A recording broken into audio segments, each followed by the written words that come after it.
to mark the ebb and flow of our lives. We invite you to come to the river, come to the table, and light a candle if you feel so moved as the music is played and sung.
Your spirit fills me instantly.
May this drumbeat echo in our hearts and spirits, knowing and feeling gratitude for all that we have in this life.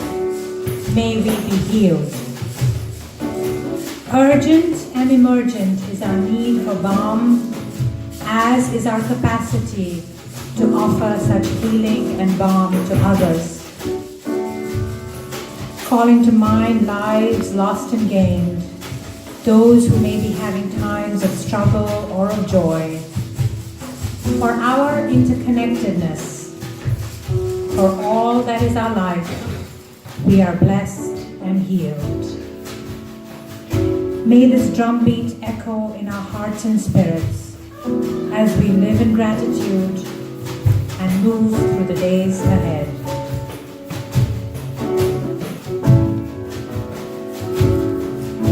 There's a river flowing through our lives.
Good morning again, and thank you so much for your kind hospitality and for inviting me to discuss with you the work we do for a better world at the United Nations and around the world.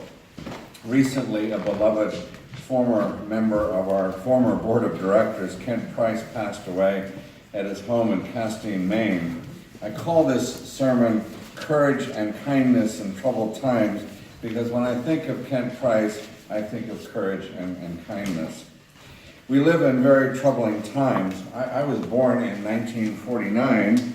My parents and many of our grandparents and great-grandparents lived through the Great Depression and the rise of fascism and Nazi rule in Europe, brutal conquest and dictatorship in Asia, leading to the Second World War, the planet's deadliest and most brutal war. Some estimates are that 60 to 80 million people lost their lives in that terrible world, or put in another way, about 3 to 4% of the world's population perished. All this happened, and you and I are here in relative comfort. So why am I mentioning this point of past history? We are, I believe, heading into similarly perilous times. Our parents and grandparents lived through those very dangerous times. There was courage, kindness, mutual help, perseverance that pulled them through the worst crisis in world history. There was starvation, war, rape, destruction, and the largest migration of men and women and children ever. We can survive the times ahead far better helping each other with kindness and courage along the way than by building walls or caring only for our own, leaving others to suffer and die. Amen. We have known about climate change for 50 years. We knew how to stop it and we had the tools to do so, and we did nothing. Climate change is upon us. There are massive forest fires around the world. We see horrific storms that cost billions of dollars and long months and years to rebuild and recover. The weather is changing, and there are places that used to get regular rainfall that now suffer drought. Sea levels are rising, and people have to flee inundated areas. Species and plants and animals are being exterminated at alarming rates. Scarcity of water in some areas and flooding in others has increased the competition for scarce food and other resources, which can cause conflicts. Take Syria, for example. Syria suffers from a brutal dictatorship supported by the Russian dictatorship. There are religious, social, and ethnic differences in Syria. Syrians, however, have lived in relative harmony for thousands of years with an old, educated, and literate culture. Today, that's completely gone and destroyed. One major factor that changed Syria was a 12-year drought that drove people out of their dry farmlands and into the cities, asking government support, which never materialized. In 2016, from an estimated pre-war population of 22 million, the United Nations identified 13.5 million Syrians requiring humanitarian assistance, of which more than 6 million are internally displaced within Syria and 5 million are refugees outside. And that's just Syria. Here in the United States, we had a drug addiction problem for years. Ronald Reagan announced a war on drugs, and billions of dollars were spent on catching very powerful and well-financed drug lords, putting them in jail. Once they served their sentences, we deported them back to their Central American homes. In these small Central American countries, with weak governments and even weaker law enforcement, these powerful and well-financed drug lords terrorize, rape, and make life impossible for women, men, and children. They can no longer live in this awful fear of these terrible and brutal organizations and men. So they go north to find safety in the United States. They know they are coming to Trump's America. They've heard that their children will be taken away from them. However, as terrifying as Trump's America is for these desperate migrants, they come anyway, because what's here is less terrifying than what's there. The UN estimates there are close to 70 million people forced to leave their homes due to the reasons I've outlined and more. That 70 million number has increased by about 10 million over the past couple of years, and it will just grow in future years. What do? Build a wall? Allow tens of millions to die? Let other nations bear the burdens to the point where they too collapse and produce more migrants? 25% of the people living in Lebanon are migrants, most of them from Syria. Lebanon bears a terrible burden with woefully inadequate humanitarian assistance. I was the regional refugee coordinator for the U.S. government in West Africa, based in Abidjan in Côte d'Ivoire. I worked with an official of the Ivorian Ministry of Interior. Her name was Marie Decasson, and the U.S. government's international visitor program sent her to the United States to see how the U.S. Department of Interior operates. She admired how quickly immigrants to the United States were assimilated. She had great praise for our prison system, especially that prisoners could use the phone to call family and counsel. However, she was appalled by the wall and the fencing she saw along our border with Mexico. She said that no such abomination would ever be allowed in Africa. No such abomination separates peoples anywhere except here in the United States. Info alert.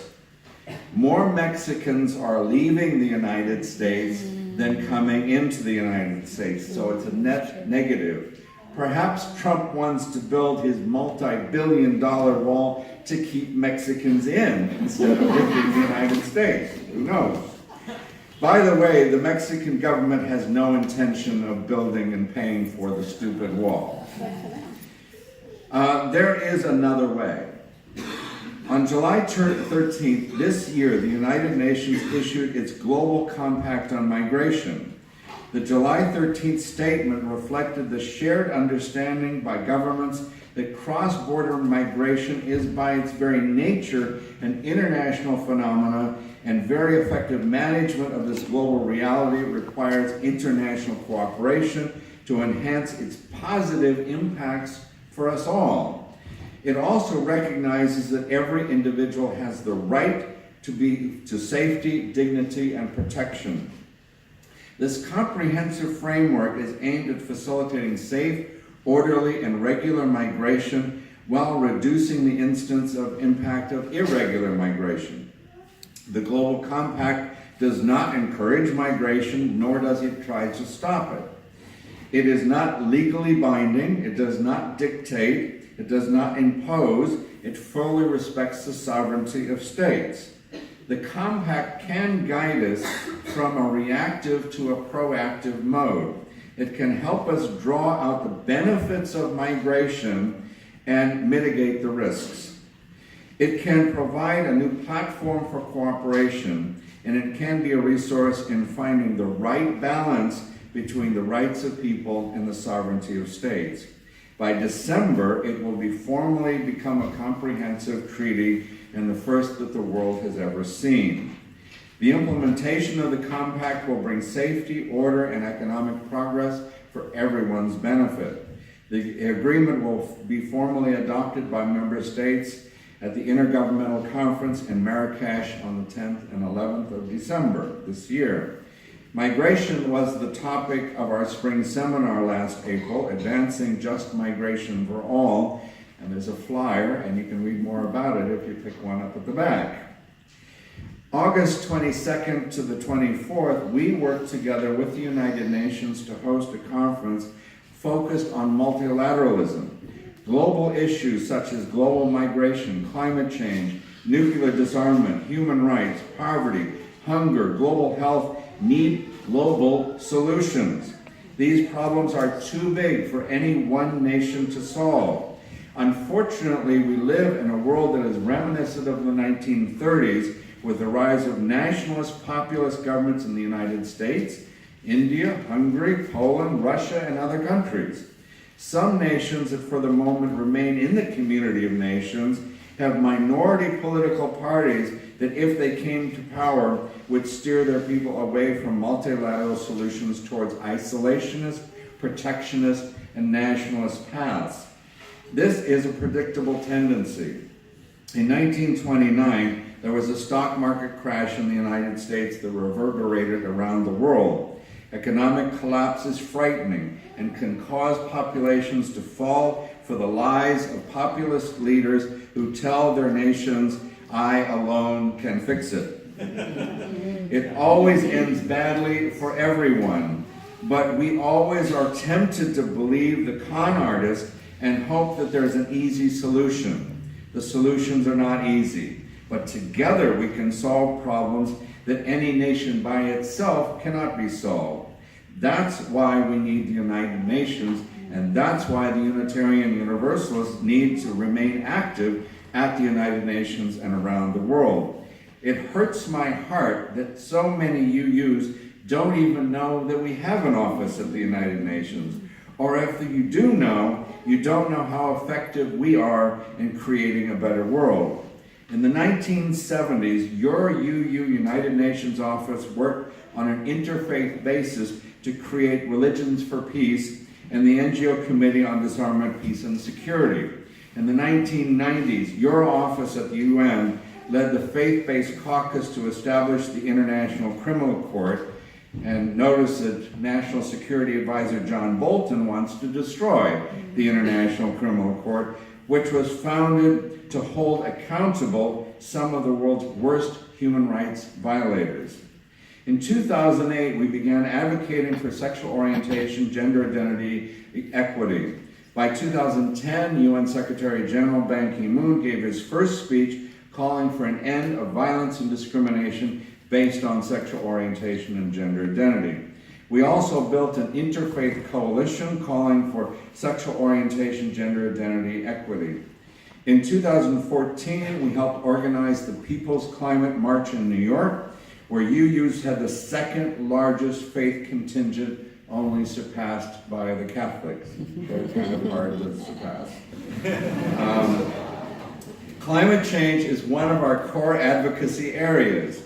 Our office has UN Framework Convention on Climate Change Status, which allows us to send official observers to the Conference of Parties to the Convention on Climate Change, such as the one in Copenhagen in 2009, Paris in 2015, Marrakesh in 2016, Bonn in 2017, and Katowice, Poland this year, and I'm going.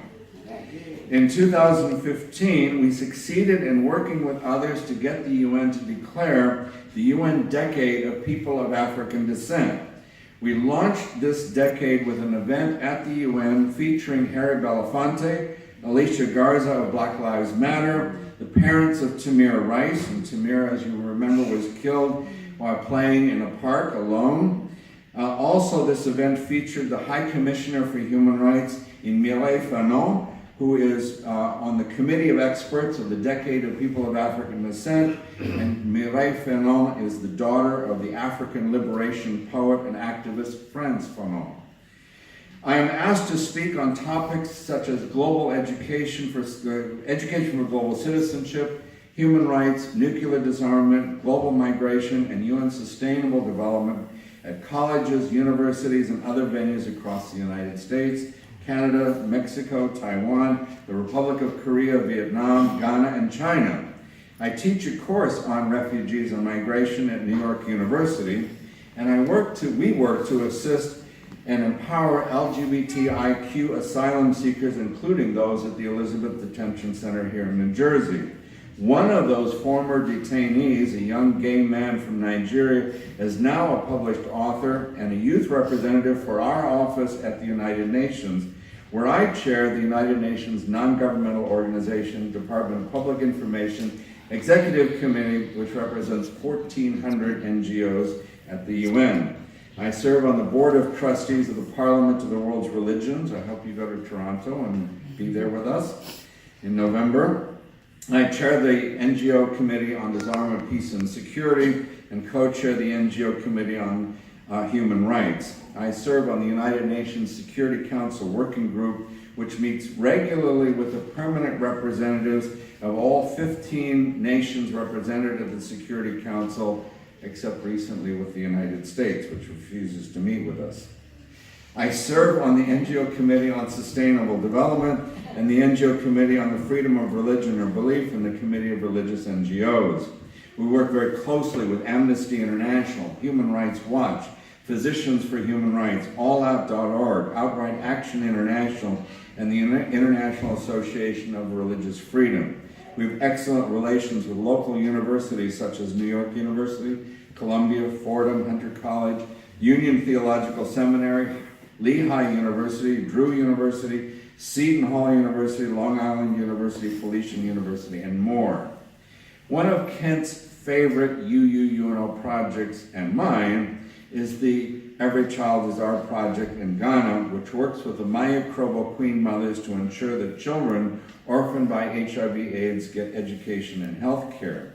Your office at the United Nations reaches far beyond the United Nations to promote UU values far and wide. We build interfaith coalitions to promote our UU values.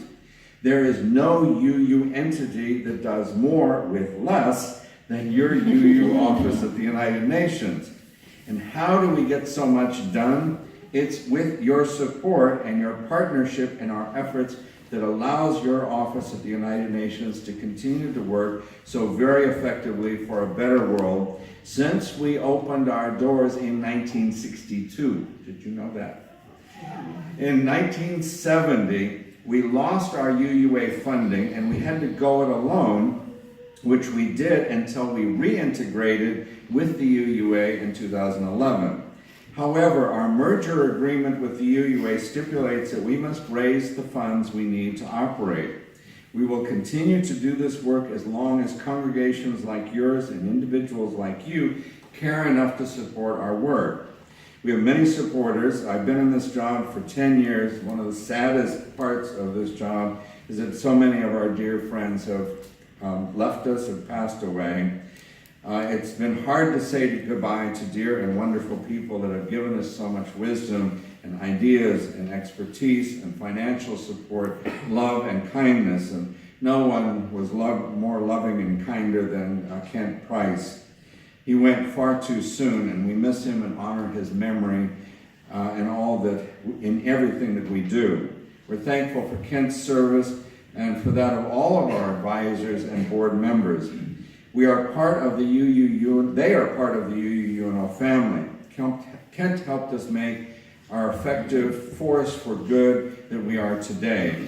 Kent inspired the kindness and courage that are at the core of our UUNO values. Kent was also an envoy in his congregation, a position he filled with love and dedication. And I ask that every congregation have active UUNO envoys to help us carry on this important work.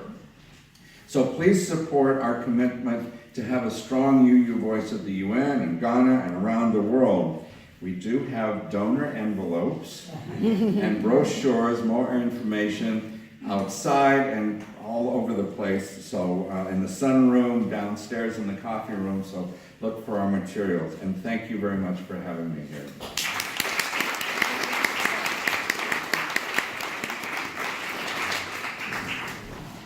Our closing song this morning was written by a group of teenagers who I asked basically to come up with a way to sing exactly what Bruce was just talking about, which is how do we build communities of joyful resilience? What do we want to say about Unitarian Universalism in the world?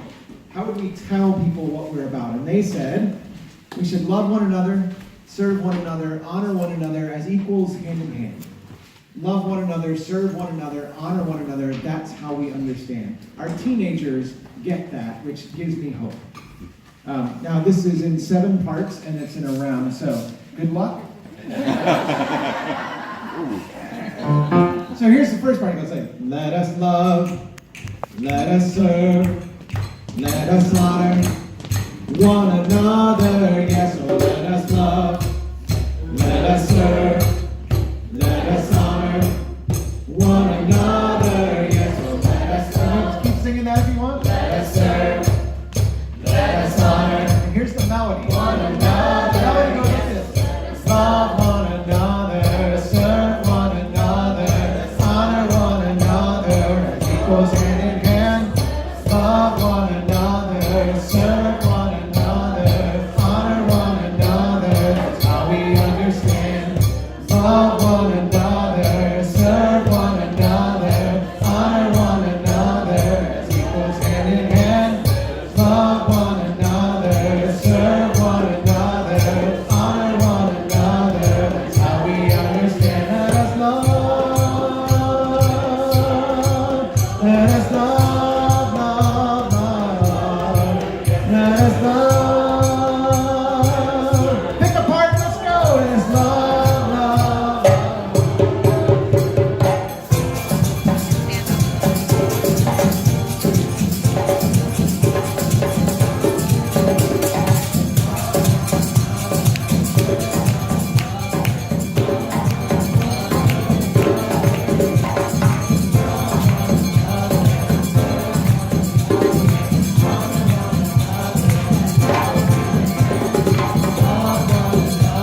our benediction. Indeed, beloved, we are called to love one another, to serve one another, to honor one another. We extinguish the light of this chalice, but not the light within one another, for that light goes with us always. Let us be willing servants to that light, magnifying it wherever we go until we meet again. Amen. Amen. Now we have a sung blessing for you. I know some of you are ready to go for pancakes, but if you'd like to sing a blessing, please have a seat, and we're going to teach you all the parts. This is called Pass This Way.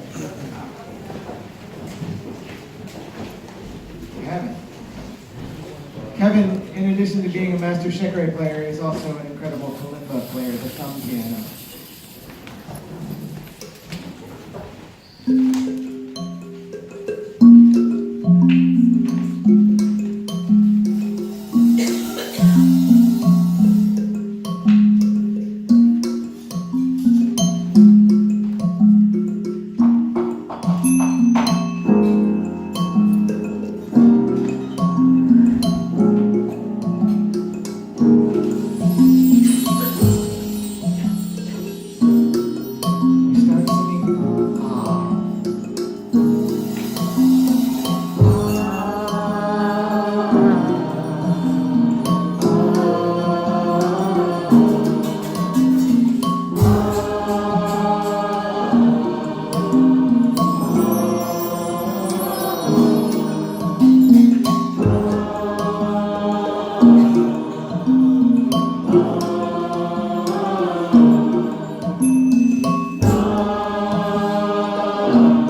you.